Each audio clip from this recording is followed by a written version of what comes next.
안녕하세요. 시내가 책방입니다. 저는 책방지기 한걸음씩입니다. 오늘은 나니아 연대기의 5번째 시간으로 새벽 출정 후의 항해를 정리해 드리도록 하겠습니다. 새벽 출정 후의 항해. 에드먼드와 루시는 성격이 안 좋고 골탕 먹이기 좋아하는 투덜이 사촌인 유스터스 스크럽의 집에서 잠깐 지내게 되는데 손님방에 걸려있는 바다 위의 배 그림이 마법으로 인해 나니아로 다시 불러오게 됩니다.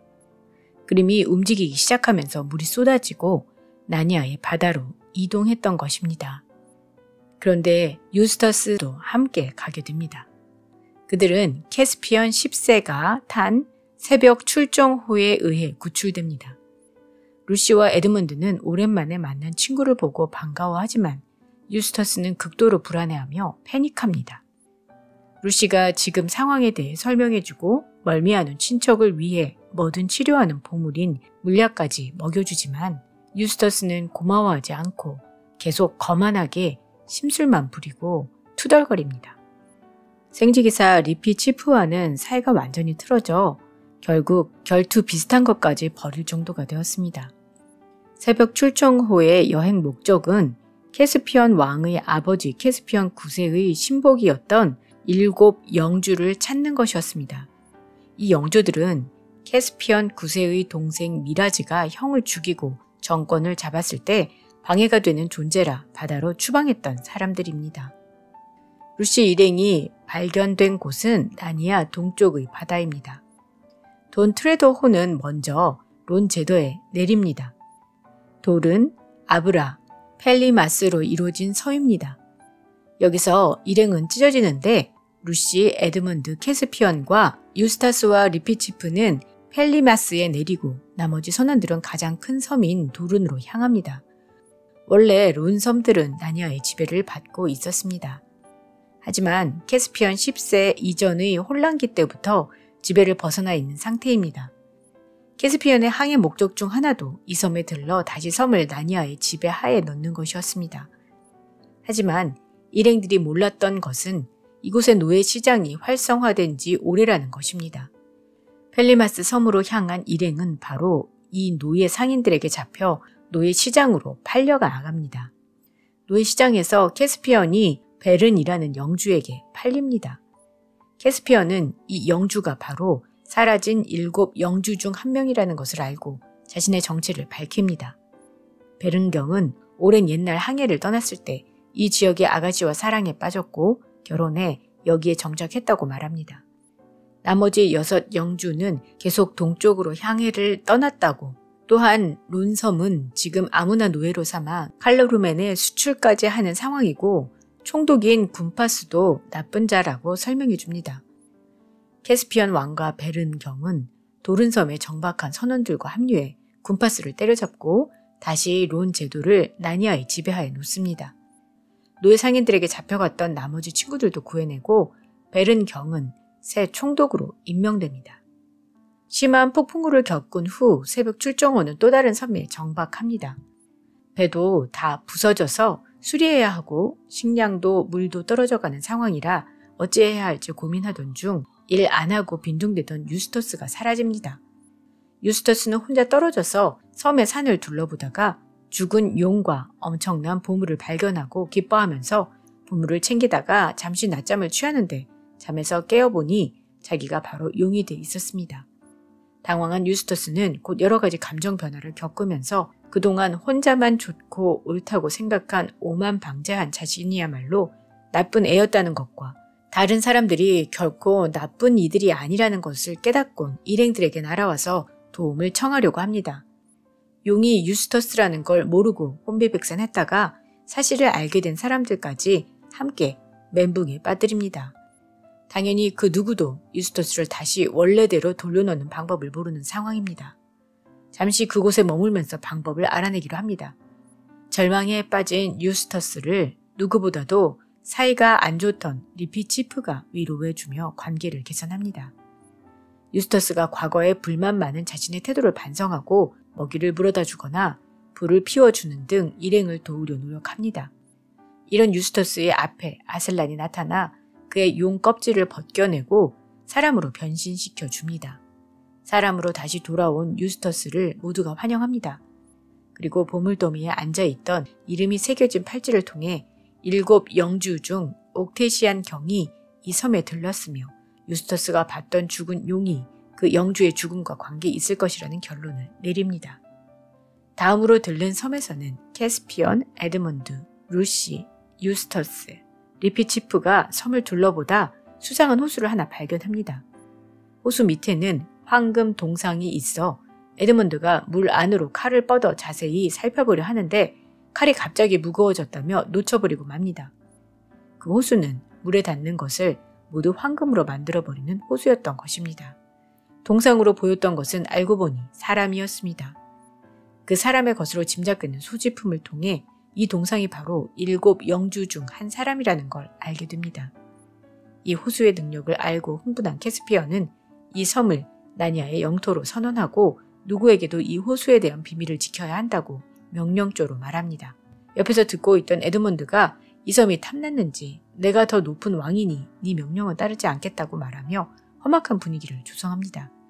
하지만 루시의 중재와 또다시 나타난 아슬란의 환영 때문에 둘은 정신을 차리고 나머지 선원들에게 이 호수의 능력은 절대 비밀로 하기로 합니다. 리피치프가 이 섬을 죽음의 물섬이라고 명명합니다. 다음 섬에서 일행은 보이지 않지만 쿵쿵거리는 발자국 소리와 목소리만 들리는 수상쩍은 존재들을 만납니다. 이 소리는 루시에게 자신들을 도와줄 것을 반협박조로 부탁합니다. 섬에 있는 마법사의 저택 안에 들어가 마법책에 있는 주문을 읽어 자신들을 보이게 만들어달라는 것입니다. 꼭 어린 소녀가 올라가야만 하는데 자신들은 무서워서 갈 수가 없다고 합니다. 용기를 낸 루시는 마법사의 저택 2층으로 올라가 마법책을 펼칩니다. 온갖 신기한 마법이 가득하고 루시는 실제로 다른 사람의 마음을 듣는 몇몇 주문을 써보거나 쓰고 싶은 유혹에 빠지기도 합니다. 그러다 다시 정신을 차리고 마침내 보이지 않는 것을 보이게 하는 주문을 찾아 읽습니다. 그러자 또다시 아슬란이 나타납니다. 루시의 주문이 안 보이던 아슬란까지 보이게 만든 것입니다. 동시에 이 저택의 주인인 마법사 코리아킨도 나타납니다. 코리아킨은 루시에게 그 목소리들이 누군지 설명합니다. 코리아킨이 부리고 있던 외발 난쟁이인데 어쨌든 일이 잘 풀려서 난쟁이들은 자기 모습에 만족하면서 쿵쿵 뛰어다니고 일행 모두가 코리아킨을 만나 환영받습니다. 코리아킨은 예전에 7 영주 중 4명이 섬을 거쳐갔다고 말해줍니다. 그들의 이름을 들어본 결과 죽음의 물섬에 황금 동상으로 잠겨있는 사람은 레스티마르 경으로 판명됩니다. 마법사는 선장 드리니언 경에게 항해 일지를 들은 후 멋진 지도까지 완성해 줍니다. 다시 출항한 배는 웬 검은 안개 속으로 접어들게 되는데 앞도 안 보이고 조용한 그곳을 나아가던 그들은 웬 남자를 한 명 구해주게 됩니다. 이 남자는 제발 빨리 이곳을 벗어나라고 말하고 이곳은 꿈이 현실로 이루어지는 섬이라고 외칩니다. 선원들은 가슴속에 품고 있는 꿈이 이루어질 거라면 좋아하지만 남자는 그 꿈이 아니라 자면서 꾸는 악몽이 현실이 된다고 합니다. 남자의 말을 들은 후 각각 자신이 꾸었던 악몽을 생각하게 되고 불안에 빠집니다. 모두들 어디선가 사방에서 뭔가 무서운 것이 다가오고 있다는 것을 느낍니다. 그러다가 아슬란이 보낸 듯한 혹은 아슬란이 현신한 듯한 신비롭게 빛나는 알바트로스를 따라 탈출합니다. 그들이 구출한 남자는 자신이 루프 경이라고 밝힙니다. 다음 도착한 섬에서 그들은 엄청난 식사가 차려진 식탁 앞에 깊이 잠들어 있는 3명의 사람들을 발견합니다. 어찌나 오래 잤는지 머리카락과 수염이 엉켜 있어 알아볼 수조차 없습니다. 이들의 소지품을 살펴보니 바로 마지막 남은 영주들인 마브라몬, 레빌리안, 아르고즈 경이었습니다. 일행은 이들이 음식을 먹고 이렇게 잠든 것이라 생각해 음식을 먹지 않습니다. 어리둥절한 일행 앞에 아름다운 여인이 나타납니다. 그녀는 자신을 늙어서 잠시 쉬고 있는 별인 라만두의 딸이라고 소개합니다. 그녀는 이 3 사람들이 음식을 먹고 잠든 것이 아니며 여기 도착해 서로 싸우다가 식탁 위에 놓인 돌칼에 손을 대자 잠들어 버렸다고 설명합니다. 이 식탁은 아슬란의 식탁이며 매일 저녁 새로 차려진다고 합니다.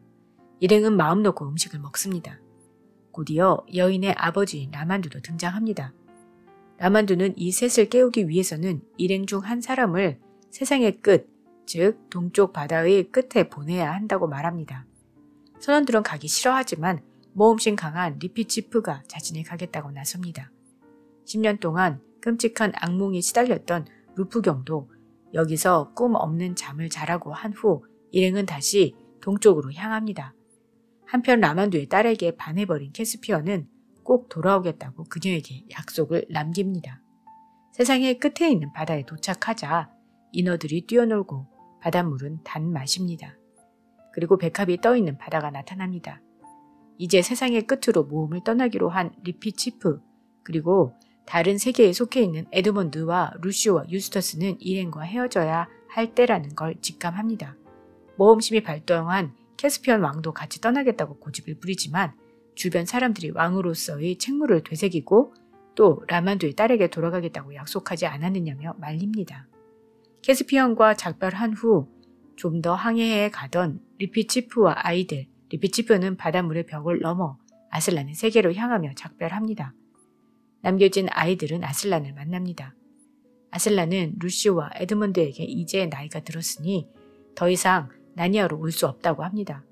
매우 슬퍼하는 루시오와 에드먼드에게 그들이 사는 세계에서 자신은 다른 이름으로 알려져 있다고 알려주며 성장한 지금은 이제 본 세계에서 자신을 찾으라는 말을 남기며 작별을 고합니다. 몇몇 구절을 읽어드리도록 하겠습니다. 유스터스는 잠을 자는 동안 용이 되어 버렸다. 마음속에 용과 같은 생각을 품고 탐욕스럽게 용의 보물 동굴에서 잠을 자다가 유스터스 자신이 그만 용이 되어버리고 만 것이다. 그러한 고통 속에서도 유스터스한테 맨 먼저 든 느낌은 안도감이었다.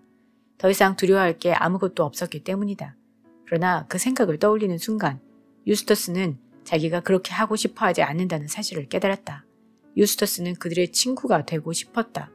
사람들 속으로 돌아가서 서로 이야기하고 웃고 무엇이든 나누어 갖고 싶었다.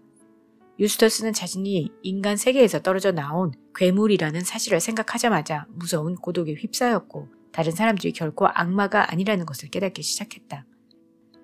남들한테서 사랑을 받는다는 기쁨, 그리고 그보다 남들을 사랑하는 기쁨이 유스터스를 절망에서 구해주었다. 용으로 지내는 것은 여간 우울한 일이 아니었다. 우연히 고개를 들었는데 생각지도 못한 것을 보게 됐어. 거대한 사자가 나를 향해 천천히 다가오는 게 아니겠어? 그리고 이상한 점은 어젯밤에 분명히 달이 없었는데 사자가 있는 곳에는 달빛이 비치고 있었다는 거야. 사자는 점점 가까이 다가왔지. 난 무서워서 죽을 뻔했어. 그때까지만 해도 내가 용이었으니까. 어떤 사자라도 쉽게 물리칠 수 있을 거라 생각할지 모르겠지만 그 순간에 든 느낌은 그런 종류의 공포가 아니었어. 사자가 날 잡아먹을까봐 두려웠던 게 아니라 그냥 그 사자가 두려웠어. 사자는 나한테 더 가까이 다가와서 내 눈을 똑바로 들여다보는 거야.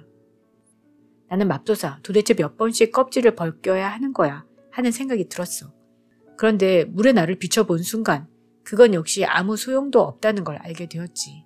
그러자 사자가 말했어. 내 옷은 내가 벗겨야 한다. 아무튼 사자 발톱이 너무 무서웠지만 그때는 거의 포기해버린 상태나 다름없었지. 그래서 그냥 등을 바닥에 대고 가만히 누워 사자가 마음대로 하게 내버려 두었어. 맨 처음에는 발톱이 어찌나 깊이 파고들던지 난 발톱이 심장까지 파고드는 줄 알았다니까. 그때부터 사자가 껍질을 벗기기 시작하는데 정말이지 태어나서 그렇게 아파 보긴 처음이었어. 참고 견딜 수 있었던 건 순전히 그걸 벗겨낸다는 기쁨 때문이었어. 내가 본 사자는 아슬란님인 것 같아. 아슬란. 새벽 출정화에 오른 뒤로 몇 번인가 그 이름을 들었어. 그때마다 왠지 모르게 아슬란이 싫었었는데 하기야 그때는 뭐든지 싫어했지. 아참 사과할게. 내가 그동안 너무 못되게 굴었어. 괜찮아. 우리끼리 얘긴데 내가 처음 나니아에 왔을 때 비하면 넌 아무것도 아니야. 넌 그저 심술꾸러기였을 뿐이지만 난 배신자였거든. 그런데 아슬란님이 누구야? 넌 알아? 글쎄 아슬란님은 날 알아. 그분은 위대한 사자야. 바다 황제의 아들이기도 하고 나를 구해주고 나니아도 구하셨지. 우린 다들 아슬란님을 만나봤어. 루시가 가장 자주 보았어. 어쩌면 우리의 목적지가 아슬란님의 나라인지도 몰라. 루시가 말했다. 아슬란님 와주셔서 고맙습니다. 아슬란이 대답했다. 나는 줄곧 여기 있었단다. 다만 방금 너 스스로 날 볼 수 있게 만든 것뿐이지. 루시가 말했다. 양아, 이게 아슬라님의 나라로 가는 길이니? 양이 대답했다. 맞아. 하지만 너희가 지나갈 수 있는 문이 아니야. 아슬란님의 나라로 통하는 너희의 문은 너희 세계에 있어. 에드먼드가 말했다. 뭐라고? 우리 세계에도 아슬란님의 나라로 통하는 길이 있다고? 내 나라로 통하는 길은 어느 세계에나 있느니라. 그렇게 말하는 사이에 양의 몸에서 눈처럼 새하얗던 빛이 점점 사라지며 진한 갈색 황금빛으로 변했고 순식간에 몸집이 커다란 아슬란의 모습으로 바뀌었다. 아슬란은 아이들 앞에 버티고 서서 갈기에 빛을 뿜었다. 루시가 소리쳤다. 아슬란님, 우리 세계에서 당신의 나라로 통하는 길을 가르쳐 주시겠어요? 아슬란이 말했다. 항상 너희 곁에서 일러주마. 하지만 길이 얼마나 길고 짧은지는 말해줄 수 없느니라. 다만 강 위로 나 있다는 것밖에는. 그러나 두려워하지 말라. 나는 뛰어난 다리 건설자이니까. 자, 이리 오너라. 하늘의 문을 열고 너희 세계로 보내주마. 루시가 훌쩍거렸다. 나니아 때문이 아니에요. 아슬란님 때문이에요. 거기서는 아슬란님을 만나지 못할 텐데 아슬란님을 보지 못하면 어떻게 살죠? 하지만 나는 만날 수 있을 거다. 사랑스런 아이야. 에드먼드가 말했다. 거기에도 계시나요? 그래. 하지만 거기서는 다른 이름으로 존재하지. 그러니 이제는 그 이름으로 날 알도록 해야 한다. 그래서 너희를 나니아로 데려온 거다. 여기서 나를 조금 알면 그곳에서는 더 많이 알게 될 테니까. 오늘은 나니아 연대기의 5번째 시간으로 새벽 출정 후의 항해를 정리해드리고 몇몇 구절을 읽어드렸습니다. 다음 시간에는 나니아 연대기 6번째 시간으로 은의자를 정리해드리도록 하겠습니다. 그럼 다음 시간에 뵐게요. 안녕히 계세요.